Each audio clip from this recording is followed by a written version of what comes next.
This conference will now be recorded. Okay, so for the recording, I'll say this is our online support group meeting for Tuesday, May 4th. And Elizabeth was just asking how we go about weaning off of prednisone. And I personally was an uncontrolled diabetic when I was diagnosed with sarcoidosis. And so I don't have great advice on that. Um, Frank, are you comfortable answering that? I know you don't have much of a voice. Just bear with me. You have to drop in slow increments. What are you on now? So what are the effects? Like I had been on 40. Okay. And did they dropped you at all yet? They dropped me. Now I'm taking 10 one day and 20 in the next day. So I go back and forth every day with that. Okay. And then they'll probably go to 10 to 10. Oh, yeah? Yeah. And then they'll stop dropping. They usually drop between, when you get that low, between 5 and 2.5 milligrams. They'll move it like that. Because your body makes 5 milligrams a day. Yeah, a normal body, I should say. I always don't. We make prednisone? Are you telling me we make prednisone? Yeah, well, steroid, yeah, we do. We make 5 milligrams a day. But the problem is once you go on that prednisone, it stops making it because it sees that you had so much in your body. Oh. So when you cut yourself down where it's below 5, it'll take a little time before it actually goes, kicks back on that it doesn't have the steroids in the system. So you may feel a little icky, but in the beginning. Okay, that's what I want to know, the definition of icky. What does that mean? You'll get fatigued. It's different for different people, but for me it was fatigue. I did get a little irritable, even though it's weird because like when you're on high amounts you get irritable too, but when your body's not making it, you get a little irritable as well. I mean, I didn't really have that bad because we went down very slow. Like I said, we went down to 2.5, and then we cut me off. Except this last time because I ended up like you, Susie, with this diabetes. So they moved me up to 60 milligrams at one point, and then about 3 months later, I ended up with in the hospital with 8. When I got to the hospital, I was at 895. My diabetes, my sugar count. That's awful. They couldn't believe I was actually talking to them. They're like, how are you talking to me? Yeah. So, I mean, if you can get off of them, please do. I'm praying about that. I just want to get off of them. It really does have more damage than, especially when you get into that low amounts. When you're down at that low amount, like I said, your body's going to be making 5 anyway. So why even keep them on it? Because even at a low amount, you're still messing up your body. So why even do it? I even said that to my doctor. I'm like, once we hit the 5, get me off of it. What's the use? Because it's gonna. But it takes about 2 weeks for your body to get back to correct itself. Okay. Okay. Well, that's good to know. It's not going to ruin my whole summer then. Oh no. Okay. I mean, like I said though, everybody's a little different, unfortunately. But usually. My husband just walked in with a ball for the dog, so the dog went off. Oh, that's good. Yeah, that's what usually happens. And they get like a couple of little things like the steroids help the inflammation, so your inflammation may act up a little bit. So yeah, if it starts really starting to get painful, get in touch with your doctor right away. That happened one time when I tried to go off. I was just in so much pain I couldn't get off of them. So they put me on an extra 5, so I was on 10. So, but yeah, so I mean that's one of the things you have to watch out for is the pain, because that's what it's supposed to be. It's supposed to be anti-inflammatory. So anytime you have, if you have trouble breathing again, let them know right away. Okay. If you have, do you have it in your lungs? Is that what you have? I do go to a pulmonologist, but I don't have it in my lungs. I have it in the lining of my chest wall under the sternum. Oh, yeah. Okay, yeah. Yeah, but see, the steroids help that, because what that is that you have an inflammation in your sternum area, and that's what the steroids are going to do. Did they say what they're going to try, or are they just going to see how you They're feel? hoping that the nodes will totally be gone. Okay. That's what he said in January. And there was significant shrinkage when I went in March for my round of scans. So he said he thought for sure by summer I would be off, but he didn't tell me what part of summer I would be off. So, But the one thing is, you'll notice the difference as you go down. Once you get into that under 10, under that 10 level, you really notice the difference one way or the other. So you as soon as if you feel, that inflammation again, where the pain hits again, you'll know pretty quickly. And same thing, you'll also, if you're feeling better, you'll also know pretty quickly. okay, so what my biggest problem that happened to me right before I was diagnosed was the unreal brain fog that I would have to melt to the floor. It was so bad. Is there any chance that that's going to come back when I get off the steroids? See, the thing is, steroids really isn't, unless you have lesions in your brain, it's really not going to be doing much for your brain. Okay. Well, then why did I have brain fog? Because they did an MRI and everything, and I didn't have anything. Yeah, but you could also have SOC in your spinal. Like if they do a spinal tap, they could find SOC in your spinal. That's where I have it. And that's how I have neuro-SOC. It's because I found it during a spinal tap. So it wasn't actually in my brain; it was in the spine. So what were your symptoms, Frank? I actually just ordered your book last night. So, but tell me, give me a little extra. Since I'm the only one in here, I get your full attention. I had the brain fog. I was forgetting a lot of things. But for me, I also get a lot of migraines, really, really bad migraines. Yeah. And I'm still getting. I'm actually on Botox now for the migraines. It's starting to work because I'm finally on my third. Actually, I'm going to be on my fourth next week. I'm going to take my fourth, and it's supposed to work better. Right from now on, it should be hitting me like 100%. I'm sure. I hope so. But yeah, I was getting a lot of migraines, a lot of forgetting, memory issues. At first, they thought my shaking was because of that, but like Susie knows, I have Parkinson's, so it wasn't because of that. But for the brain issues, that was really it. It was the migraines,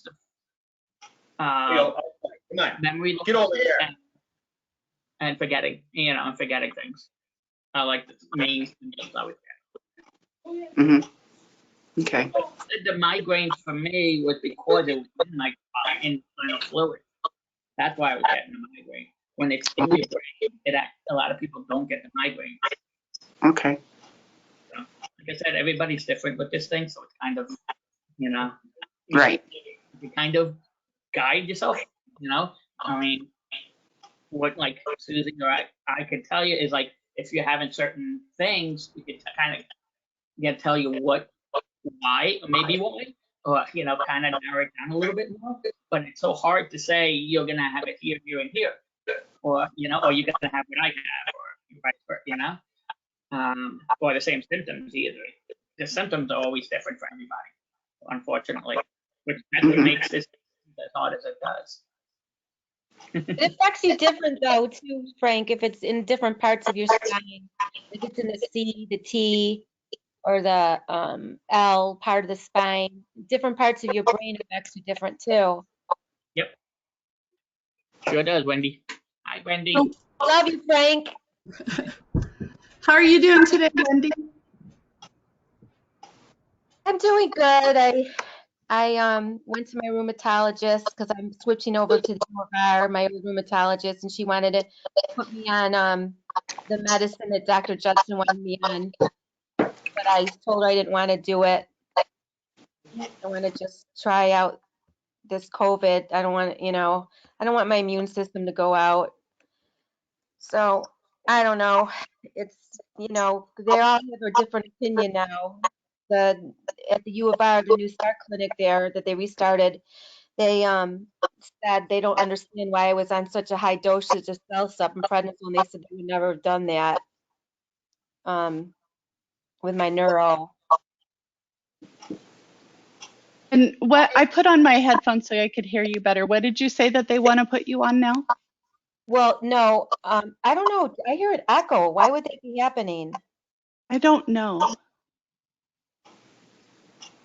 Was that before I put my headphones on? Or did it just happen because I put my headphones on? Let me see. Maybe I need to fix it. I don't hear an echo. Wonder if it's my computer. Hello? Huh. Okay. Is that better? Did I fix the echo? Yeah, thank you. You're welcome. It was mine. You're so helpful, Susie. You are. You're just a very giving person. I love you too. Oh, thank you, Wendy. But, I have to tell you, Frank's number one. I talk to Yes. Frank all the time. You know how many people must know who Frank Riviera is? All the doctors. There must be thousands of doctors that know Frank Rivera. Yes, we are all grateful for Frank. And I don't know how, Frank, I don't know how you do it because I try to emulate you and keep up with you. And oof, I just can't run that fast. Yeah, But but his the all doctors empathy, knowing he he has might such not good be good. empathy. I'm sorry, I didn't hear what either one of you said. What Go were you ahead, saying, Wendy. Frank? Oh, sorry. Go ahead, Wendy. I just said he's got a lot of good empathy. Yes. I was saying having all the doctors know me is probably not the best thing. So. Yeah. Because I question people a lot, and I'm not afraid to do it. Yeah, but it was nice. Like when I went to go see Dr. Judson, he's like, "Oh yeah." It's like, it's like they know you. Well, he knows me through FSR because he's done a lot of speeches for FSR, but he used to. I don't know if he still does, but he used to. I haven't seen him in probably like 3 years. How you doing, Kevin? Yeah, it looks like Kevin showed up. How are you doing tonight? I'm doing good. Had a great Kevin, you meeting. look like you got a tan. Yeah, I've been feeling a little better, been outside riding my bike and going for walks, and so. Is it warm there? Yeah, it's like 80 degrees right now Wow. in Pennsylvania. All right, so today was a beautiful day. Yeah, it's like right at your border. Like we didn't get that jump in temperature. Like it's 60 on the bottom Oh of New wow, York. really? Yeah, it's just like we're right at that line of where it's supposed to. You can see like I was watching on the news and like 80s right under us. I'm kind of just a little bit. Yeah. So yeah, I had a great conversation with my pulmonary sarcoidosis doctor at Jefferson, and he agreed that he would really like to come on this support group call Oh, that's and awesome. do a presentation. That's Wow, awesome. that's great, Kevin. What's his name? Dr. Perez. Wow, Oh, thanks. I I know. hope So we're I- targeting the next Thursday meeting in June. wow. And so I'd be looking for ideas as to what we'd like him to cover. So he's primarily a pulmonologist, but he's a recognized sarcoidosis expert. That's why Jefferson hired him. Or we could do an AMA. Ask me anything. So we just open it up and take turns asking him questions, and he'll do his best to answer it from his experience. Now that you were just talking about the pulmonary part of it, maybe somebody can answer this, but it seems like to me that the pulmonary doctors know so much more about sarcoid than other doctors in other fields. Yeah, Well- because it's 90% pulmonary. It all starts in your chest. It's normally something you inhale to get Yeah. things rolling. And so Mhm. it shows up in your lymph nodes and your lung lymph nodes. And then you're off to the races.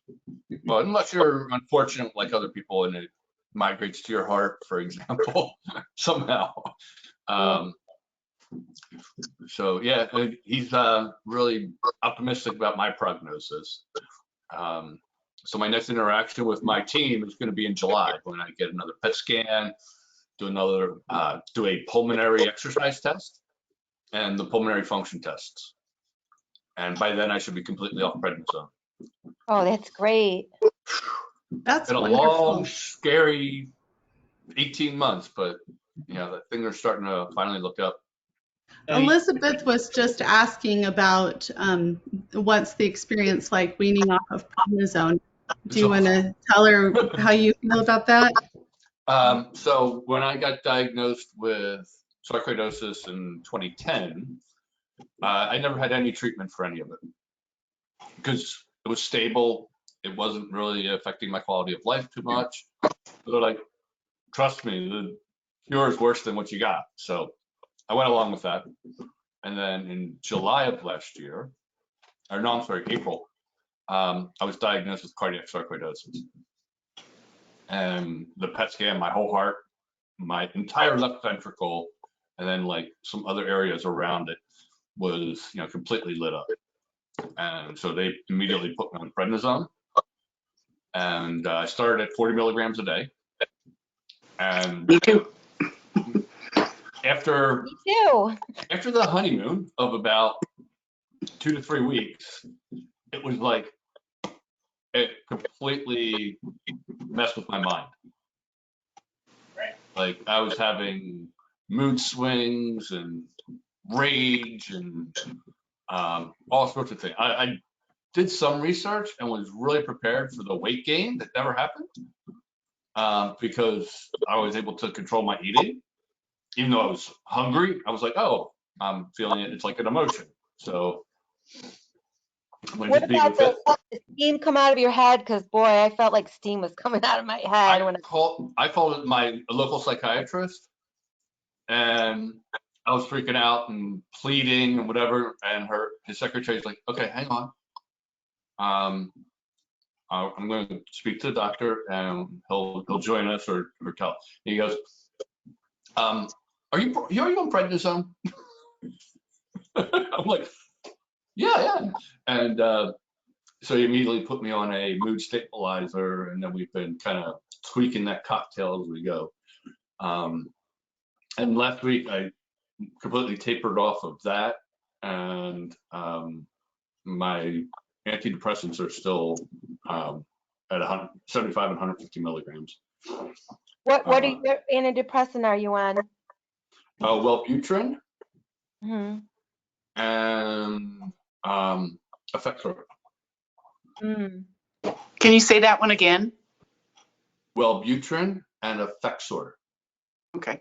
I have Does the Wellbutrin help you with the fatigue?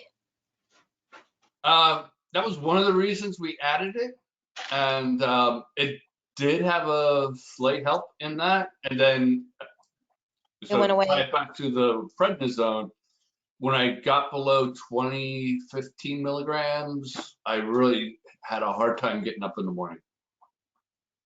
Can you let me know when you get off the prednisone, like at over 2 months, how it goes, Kevin? With I'm dropping 1 milligram a month now. After getting my team together, they're like, I was doing 5 milligrams every 2 weeks in the beginning, and then we dropped it down to 1 milligram every 2 weeks, down to 5, and I'm like, it's too fast. And so I have a blood test on Friday to check my cortisol levels, because I'm now down to the point where my natural cortisol, my natural prednisone that my body makes to take on the day and deal with stress, I don't think it's up to where it needs to be. Yeah, it's like it's just really weird. I know. It's Yeah, hard. it's like, you know, I can. Like you want it to be there so bad, but it's just not doing it. Right. And so, you know, It will do it. I mean, as long as you follow the directions now appropriately, you don't go down too fast. yeah, and you know, we'll see what the levels are on Friday, and you know, we may pause at 5, go back to 5, and keep there for a month, whatever. We'll figure I was that just out. wondering how the Wellbutrin, if it, because it's not an upper, but I know that it, keeps people awake sometimes. Yeah, it does give you a little bit of But the energy effects boost. are the opposite, Yes, right? it's a physical, depressant, mental Yeah. And the stimulant. fatigue that I have is just, it's horrible. Oh, I feel you. Do you know, my doctor put me on, because I wasn't sleeping at all when I had the symptoms before I was diagnosed. It starts with an A and ends with a trip or tripe, something like that. Cipollline, I know what you mean, and something. It is like the magical pill. I sleep great now, and I had a lot of anxiety during the symptom time, and I'm just really relaxed. Everything's fine. So that's a real good one for if you can't sleep. He actually gave it to me because I could not sleep at all. Was that And then amitriptyline, Elizabeth? Yes, that's it. Mhm. Okay. Yeah. Sorry, I was trying to talk while I was muted. I'm like, why isn't anybody hearing me? Yeah, I couldn't, unfortunately, there was a lot of, I was given a lot of drugs at once. I was on the Cellcept, I was on the prednisone, I was on I was on so many drugs that my liver, I got toxic really bad. So I had to get off of everything immediately. So I went through like really bad withdrawals, but I was on that drug. And I was also on drugs because I was getting ulcers in my mouth from the Remicade. And, but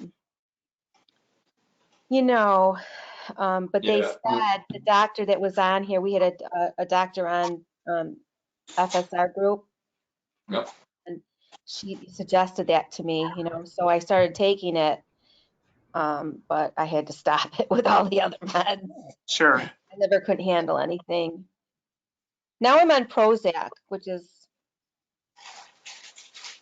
similar, right? Isn't it? Yeah, it's an antidepressant. Yeah, it is. It makes But you. it really helps with like when you get like really hot, like, Actually, my sister takes Prozac for her menopause, so. Oh, okay. Oh, You that's know. interesting. In the chat, Frank says he takes the amitriptyline. I think it's important to note also when we're talking about all these antidepressants that everyone reacts differently. So you don't know how you're going to react until you try it with your doctor. I personally can't take any antidepressants because, like you, Wendy, I have had issues with drugs. And so I just have to use natural methods. And I'm seeing a therapist right now. She helps me a lot. Oh, that's great. Yeah, but I'm happy for those of you that can use the antidepressants and they help. You get to see your therapist like once a week? I do, and I see her just like I'm talking to you guys right now. So it's really nice not to have to leave my house. I love that. Yeah, I regret. I had the same thing, but then she said, "Oh, you're so happy now. You don't have to see me every week." And I was like, "What? Yes, I do." And she's like, "Well, I don't have time for you now. There's kids out there that are, killing themselves. And I need to help them." And I'm like, Your therapist said that to you? yeah. That's awful. That means you just need to go find someone else then. She's not the right therapist for you. I love her though. It's just Was she a psychiatrist or a No, psychologist? she's just a therapist, social Okay. worker. Not a psychologist, not she's just a social worker. Yeah, I've been seeing a social worker, counselor, therapist for over a year, and that's the first thing I recommend to people is to get someone in your corner because there's time. I really wouldn't want to go to a psychiatrist. I used to, have my own gardening business, and I worked for a lot of them, and they were kooks. Why do you think they got into psychiatry? To figure out why they're so screwed up. Let me tell you, you just said it right on the nose, because boy, did they have a lot of childhood trauma. I'm like, oh my God, am I going to hear this again? They had these bad relationships with their parents, and that's why they became psychiatrists. I was just like, these are bright people. They're, they know your mind, which is, but they're just, oh my gosh, I can't tell you. The weirdest Goodness. people. So Frank is talking in the chat. He says they're trying to get him off the amitriptyline because of the high heart rate. So that goes back to what I was saying. You have to be careful with the drugs because they react different for everyone. And he's seeing both the counselor and the psychiatrist now, which makes sense because the psychiatrist is the ones that prescribes the meds. With the counselor therapist, I think it's good to find the right fit because I've tried people that just did not work for me. And so if the first one doesn't work out, that doesn't mean therapy is bad. It just means you didn't find the right person. And sometimes that's hard to keep trying until you find the right fit. Yeah, I think sometimes you don't really know what you need to know, or you don't know what your needs are, and it's just an iterative process.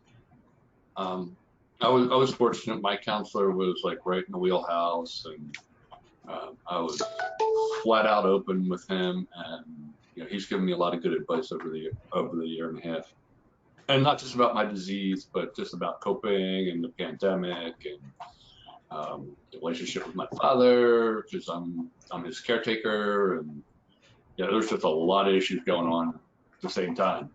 There's a lot to deal with. That's good that you had someone to talk to about it. Yeah. That's great. Frank says he's had the same counselor for 11 years. Wow. I can't even imagine. But she was on our group, Susie. did I miss that one or I just forgot? Yeah, I think it was like you weren't around then. I don't know where you were. Okay. Debbie. He says her name is Debbie. And everybody on Facebook knows that he loves Debbie. That's so funny. Yeah, I'm really bad about firing my therapists, though. So I guess it depends on your personality, too. Oh, that's awesome, Frank. He says she's part of their family. Wow. Well, this isn't appropriate. Susie, about being part of your family. I asked my therapist, and there's a nurse over there that was seeing me, and a PA, like a psychiatrist, but a PA. Uh-huh. And I asked if I could, bring in a gift for them, and they're like, "Oh no, we can't have any personal gifts being brought to us." And I was just like, "Oh wow, okay." It's like they have this boundary, like you can't cross over their boundary. I think that really depends upon the therapist too. But I've been like that before where I've really bonded with them and I felt more like they were a really close friend than my therapist. I usually fire them after that. Oh, really? So you fire them and then you become friends with them? No, it's just, I don't know. It becomes weird when I get too close to them, like friendship wise, where I feel like we're friends now. And then I don't know. I'm just weird. I also have complex PTSD, so that probably affects my relationships with my therapists. But I'm sorry I didn't get to say goodbye to Elizabeth. She had to leave, but it was nice to have her here. Now that you talk about that, Susie, about the complex PTSD, I also have post-traumatic stress disorder. Do you? I have a lot of people that I've talked to off of this group, just through other, Facebook thing, have told me that they've had PTSD, male and female, with this disease. And right? Is that from trying to deal with the disease, or is there something specific? No, I had it before I was diagnosed with this disease, and everybody's different. Like, one lady, she got attacked by one of her students, somebody got in an automobile accident. It's just some sort of trauma. Yeah. But I have heard that some people do get it from the medical trauma of it's so much that we have to go through. Well, and everyone's different too, right? With all of the hospitalizations and the misdiagnoses or not being able to be diagnosed and Well, feeling now like that you're you said crazy. that, Susie, now that you said that, yeah, a lot of the medical going in and out of the hospital has been traumatic. But yeah, I've had my, I love my brother to death, but he called, he said, you're too sensitive. You're too sensitive. And I'm thinking, yeah, I think my immune system is very sensitive because I wouldn't be Yeah. freaking having these problems if it wasn't. I hear ya. Yeah.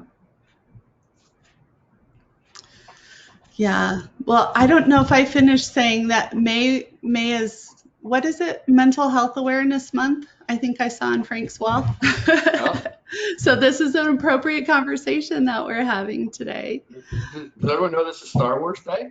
I noticed that today when I was at the physical therapist, but I haven't told any jokes about it. Do you know any good ones? It's because May the 4th be with you. Yes. And I haven't been on Facebook, so I haven't seen all the great memes today.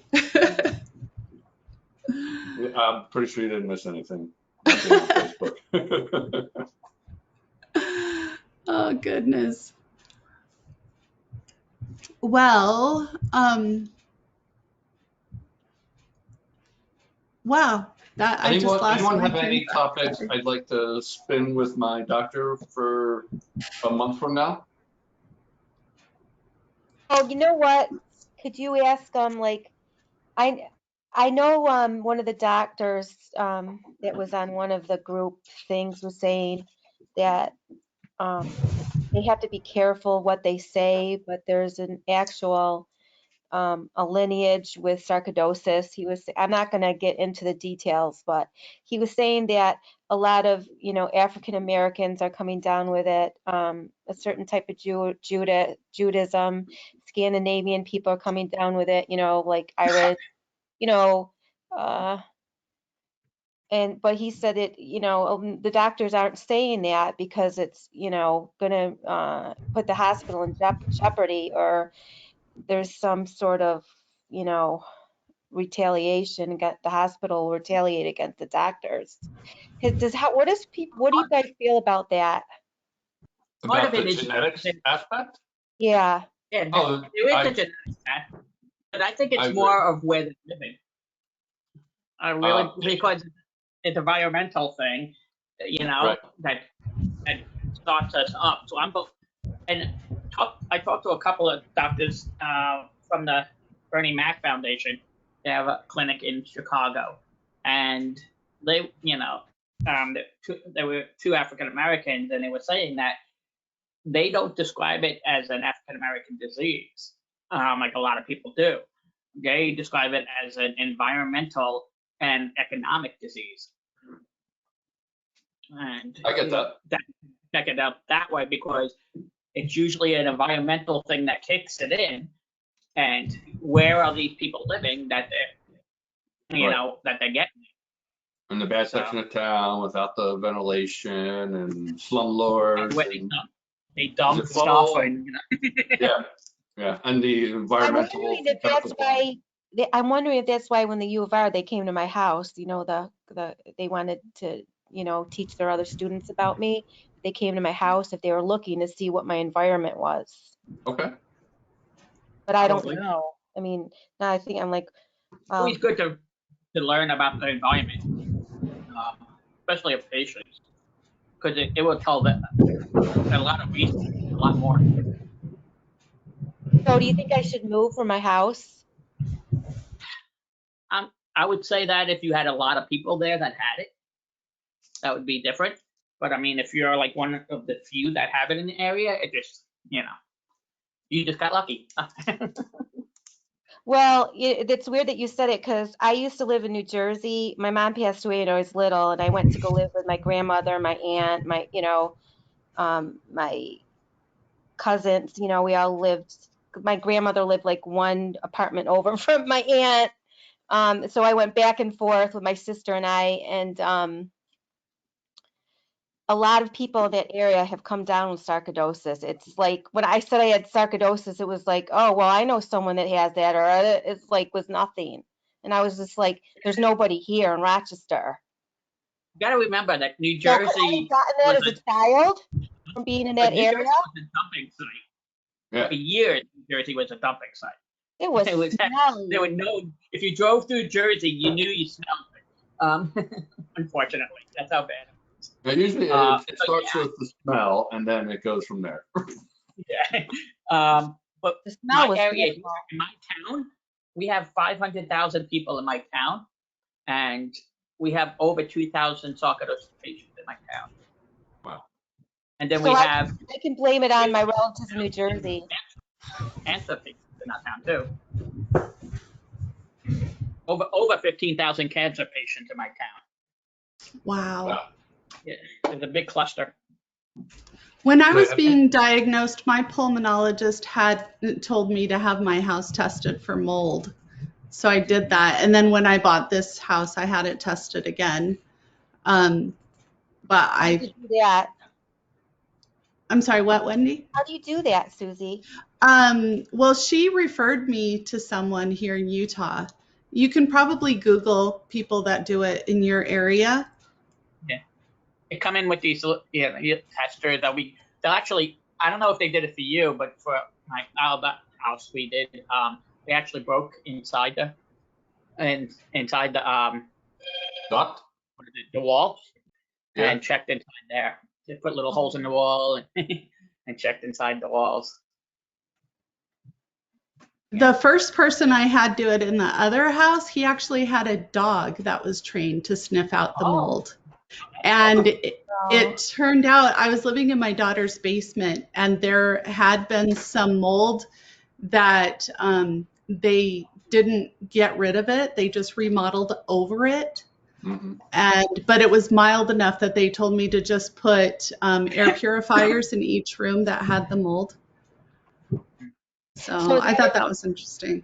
Is that what you do now? You put air purifiers in your rooms? Well, in this house, I don't have any mold. This house is only 2 years old, and I had it tested for everything before I moved in, and it came back clean. So, but I love air purifiers because I'm so sensitive to stuff in the air. Got one upstairs in your bedroom. Yeah, I do. Yeah, that's good.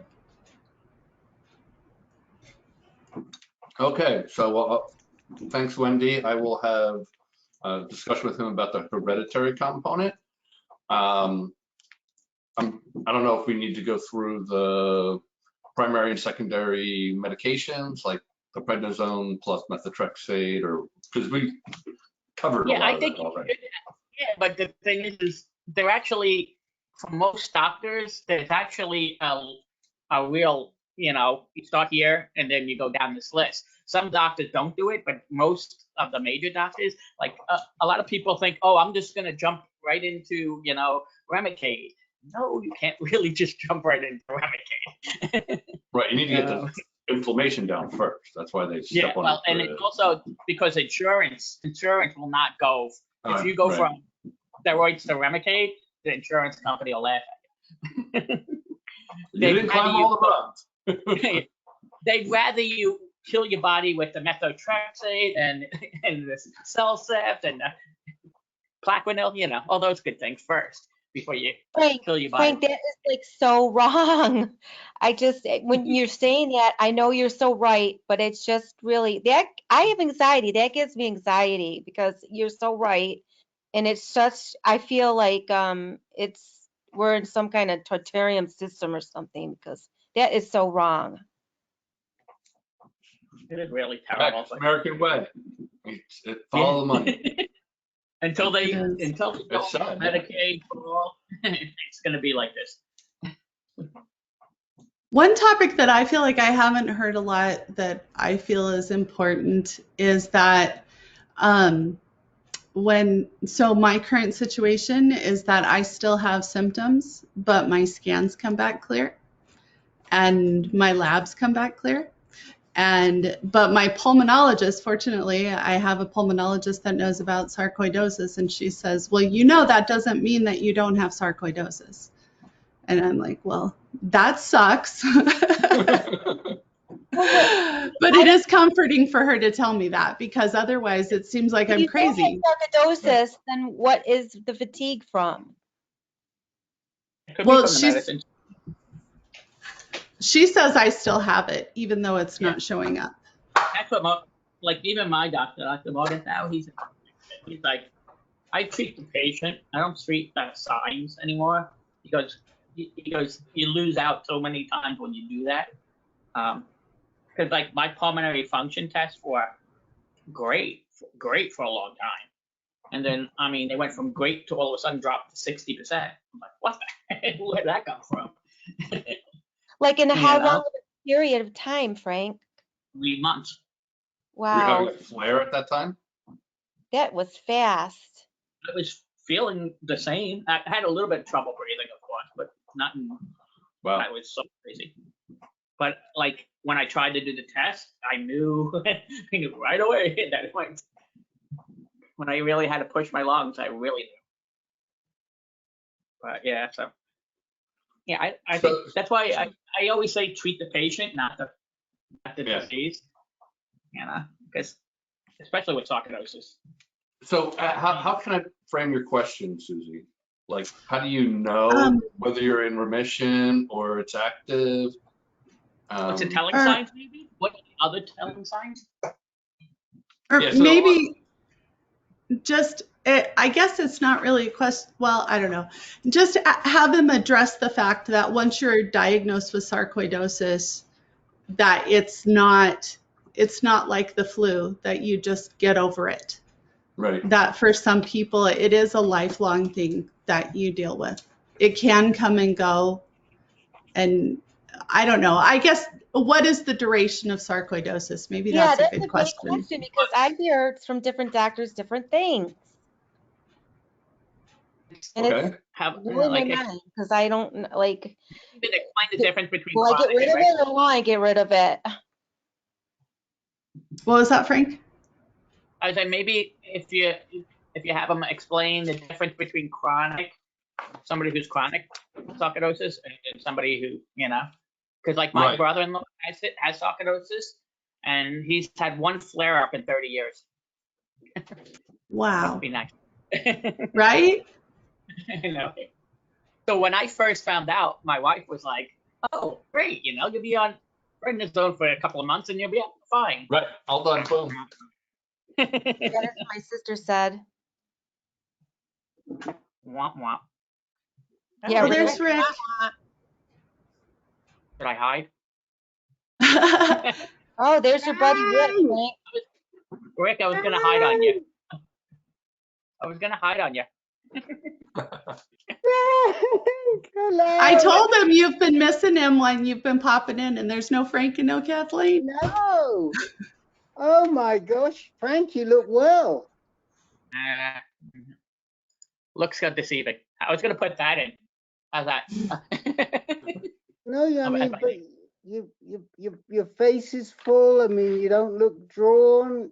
Your color's good. I'm not drawn, but it's I'll explain some of it. I've been diagnosed with MS now too. Oh, really? Yeah. So, just add another one on. Hey, Frank, you know that I worked for one of the doctors that found the gene for MS here in Rochester, New York. And can I tell you something? Yeah. She said to me, she was Indian, and she said to me that in India, they have a very low amount of MS because they ferment their food and they don't use industrial ways in their country like we do. Everything like when they make they have cows that go in a circle that pump the butter and make their you know, their food. They don't have like machines that do it. No additives. Yeah. But fermented food, she says, is really good. Yeah, I mean, so one of the reasons I haven't been coming is because my voice has been very bad. Right. This is it'll last like this. This is the best it'll be, and it'll last like this for about half an hour to 45 minutes, and then I totally lose my voice altogether. So that's one of the reasons. Another, my throat has been closing up on me. That's one of the signs. My eyes have gotten worse. Right. From I actually have an involuntary spasm in the back of my right eye from MS. They say that most people actually get diagnosed with MS through the eyes. It's like the easiest way to. Really? Yeah, a lot. So Frank, I'm just adding you to our MS group. You don't have to attend, but I'm telling you, man, they are great. They are so good and so nice that I really would recommend. The group meets Tuesdays, second and fourth Tuesdays at 8:30 p.m. Eastern. You'll get a reminder. Okay. All I right. definitely need to remind it because I don't remember what's going on tomorrow. Okay. Well, So- here's the thing. You don't have to attend. It's perfectly okay. But they have so much knowledge with the eyes, with the throat. I mean, they really do. They're really great. There's some really good people in that group, and we have actually literally changed some lives. I've got a guy down here who we moved from his neurologist, so-called neurologist, to Mayo in Phoenix. He can't stop thanking me. So anyway, Yeah. I go through with- a whole bunch of CT and MRIs next week. right. A whole. So Well, it should be able. if you want me to connect you to one of the moderators ahead of time, I'm happy to do that so that you know what you're asking. Okay. That'd be And cool. Frank, there's that physician. Her name is Terry Walls. I don't know if you've heard of her. Yeah, I have. She was diagnosed with MS and was following the Western medicine to the T. She's a physician, right? And got progressively worse, lost function in her legs. It was very aggressive. And then she just threw her hands up in the air and said, "This isn't working." And did a lot of research and basically transformed her diet to eat more vegetables, uncooked vegetables, less meat, and came out with the Walls protocol. So it's all about anti-inflammation and avoiding certain types of foods, nothing processed, things like that. And she reversed it. And she's walking and talking now. She did a great TED Talk, and she just started You know her? No, I watched her video. Early on, I had a nutritionist. My not that PA that I was talking about is following that diet, Kevin. That she has The Walls MS. protocol? Oh, yeah. Yeah. So she I don't has know if MS. that works for everyone, but Go on it. I've had a dramatic improvement when I changed my diet. Yeah, I changed mine She was trying also because of the diabetes. I've changed because of that. So really had to do a major change with that, of course. I just, Susie would know. Yes. But yeah, that was fun. That was really hard for me to change that one because I like my sweets. Diabetes sucks. There's a great TED Talk on that too. Doing the exact opposite what your doctor tells you, and you'll be in good shape.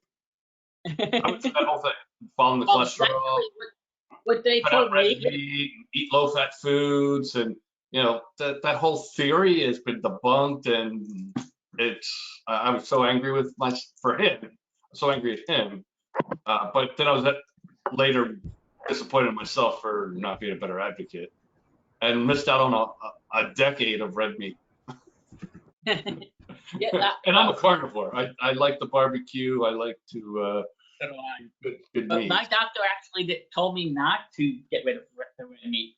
She was like, Right. the endocrinologist that I see, Wow. she was like, do not get rid of the red meat. It's everything, it's moderation.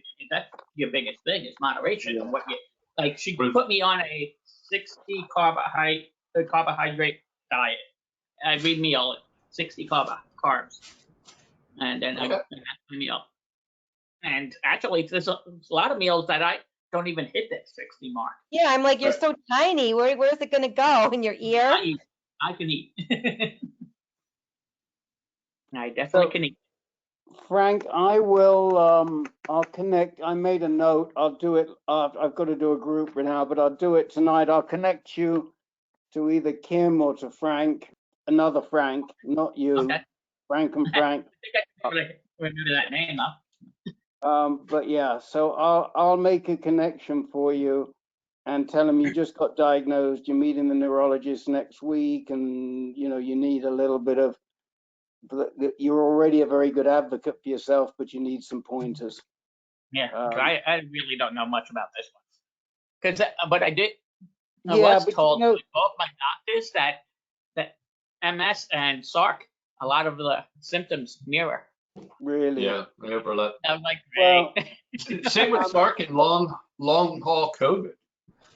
Yeah, Frank, you Right. don't know how to you don't know a lot about MS, but you do know how to advocate for yourself. Oh yeah. Yeah. And I mean, all I need is to look at the facts. The problem is lately just overwhelmed. yes. You know, especially when you get everybody knows when you get something else to add on to. You know, the Parkinson's, diabetes, you know, the heart problems. You know, it gets overwhelming at times where it's just like, all right, I step back. I'm gonna stop for a little while. I'm what I had to gonna do. have to run in a second because I've got to get over to the other room. But where are all your peeps today? I don't know. Oh, actually, Kathleen told me she wasn't gonna make it. She's going through some stuff herself. Hasn't been feeling well, so she wasn't gonna make it. And Chasta had a death in the family, and Trina was doing something. So. Okay. But yeah, so they all said that's why I came in, or one of the reasons why I did come in. Just before this thing, I wasn't sure I was going to because I had no voice at all. But now it's come back a little bit. So yeah, so I figured, hey, let's show my face. Sometimes you'll get sometimes I'll look, there's been like 19, 20 people in the room, and then the next week there's no one. I know. Got to figure out how to. It's such a nice day around here. Everyone's been outside for most of the day. Yeah, you know, I don't it's know. starting to get nice out, and Yeah. and they're loosening all the COVID things, so everybody's like, woohoo! Get out. Be careful. It's, 95% is not 100%. Yeah, I got both of my shots. March was the last one I got. So I got both of them. So I've been cleared to go out. I went to one thing since then. That's it. So like, nah, too many people. Only 30% of New York has gotten a shot. Oh, you're kidding. Yeah. Wow. A lot of people think that New York is a Democratic state. It's not. The only reason it's a Democratic state is because of New York City. Right. There's more people in New York City than anywhere else. If you add the whole thing of New York City, is more than you add the rest of New York. Well, that's why Wendy's going to chime in on that one, but before she does, I got to say goodbye. Okay. Bye, Rick. All right, take care, Rick. Goodbye. Take care of yourselves. Goodbye. And Kevin, you were saying that you have to leave at 8 also. Yeah, I'm going to hop off here in a second. I just wanted to ask this group. So one of the things that I'm going to start is a volunteer, unofficial, advocate group for sarcoidosis patients. So I would be like oh, I'm sorry, you have sarcoidosis. I would recommend you get in touch with this person because he's been through the whole process and, just kind of answer the low-level questions, the basic ones like, what is it and how come I don't know, and why I'm on prednisone. And so he agreed to allow me to do that. So that's part of my effort at this point to give back to the community. And he also agreed to share his contact information, meaning I would have access to the 1,200 patients in Philadelphia. And so one of the things I wanted to do is to invite them to these meetings, because it's the best kept secret, right? Right. I don't think we can afford to make it too Kevin, today. that is like amazing, because when I went to go out and see Dr. Judson, because we don't have anything up here, he's like, I can't do that. I can't let you know anybody that's my patient, or I can't, get involved in that. So somehow he might be able to, like, I give him the email and then he inside the system forwards it to everybody. I get massive emailings on this talk or that talk or other things like that. So I don't know how all that's going to work out. I'll be working on that over the next 4 weeks while we get ready for the meeting that he'll attend. Okay. That's great, Kevin. Yeah, and if you have any pointers, like because now I'm going to the START clinic here at the U of R. It closed, then it reopened, and they're starting all over again. So is there anything you like, in the future you can help us with, so I can maybe talk to them and ask them? Because I have been asking, my old doctors, but they're like, we don't know enough about sarcoidosis. Yeah, I don't see why not. I mean, I'm sure if you had a general practitioner that's never treated a sarcoidosis patient and they got on one of these calls, they'd be blown away with how much information's floating around these calls. Mm-hmm. Yeah, my pulmonologist that I have here, he actually wants to come in and do same thing that your doctor's doing. He was like shocked that I was running an organization. He's like, for 10 years I've been running it.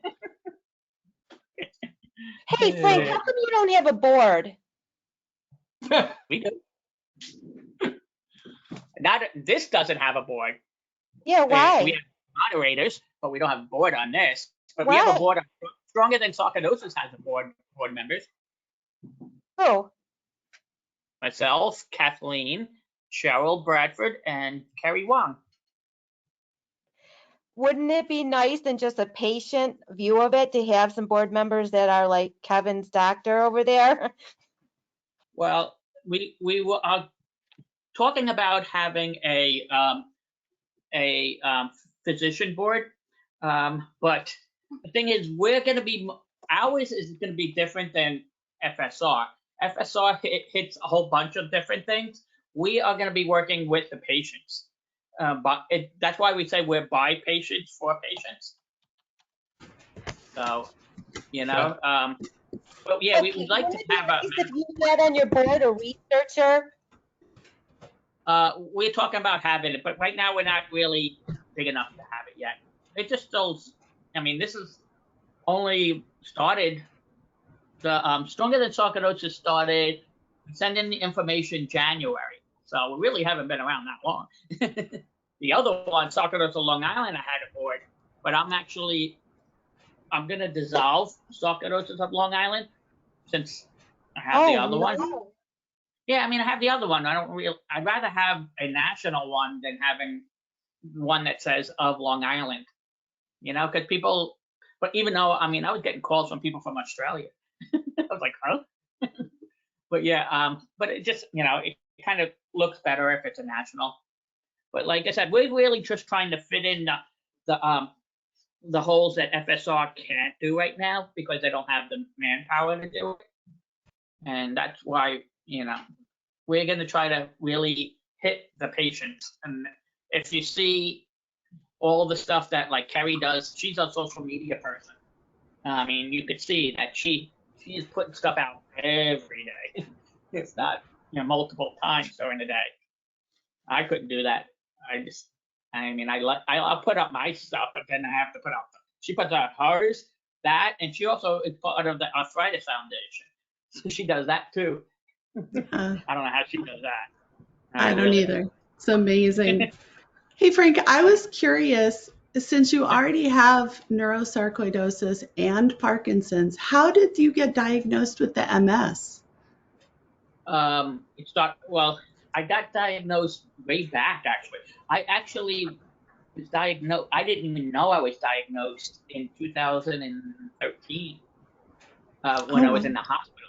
I was in the hospital, and when I had one of my surgeries, one of the doctors saw something was going on with my eyes, the spasmic movements in my eyes, and he said something to it. You know, he called the doctor in, and they said yes, I had it. I don't remember it. I don't remember because I had to be one of the had really two back-to-back bad rough surgeries. So I don't remember. But I went to the ophthalmologist just a couple of months, like I guess last month, and he's like, "Wow, you're back." He goes, and it's in the back of my eye. It's not like you won't see it from the front. You actually, you know how they look behind your eye. Mm-hmm. That's how he's like the nerve back there. It's just like you can see it shaking like this. It just flutters, keeps on fluttering, and it's on my my right side. It keeps on fluttering, and like I get a lot of floaters in my right eye also, so that's why I thought it was just a sarcoidosis. And he's like, no, he's like, your eye's fluttering. He goes, what's gonna happen is there's a gel in the back of your eye that keeps you really connected to the rest of your body, and at some point it's gonna disconnect if we don't fix it. Wow. Oh, he's like, yeah, that's next. So he's like, you could go blind. I'm like, great, that's what I want. But yeah, so it's been, you know, that, and then like I said, I was having trouble with the swallowing, and then they want to do have to do a upper endoscopy because they want to see how bad it is, like how low it is. At first they thought it was just because of like having GERD or something like that, because that happens when you have acid reflux. It can close up your throat. But he's like, I don't know, that's not from that, because he actually put in one, and he had me like going and you could see it's trying to move, and he's like, there's nothing in its way, but it's trying to move. The muscle there is trying to move, but it's not moving. So that's how I knew it's MS, because it's a muscle disease. That's scary because the diabetes and the sarcoidosis can make you go blind as well. So I guess you must wake up grateful for your eyesight every day, huh? I went through in 2015. My left eye, I went down to 20% vision. It was from the Plaquenil. I was on Plaquenil, and it only took about 4 months, and it was gone. My eyesight was gone in 4 months, pretty much.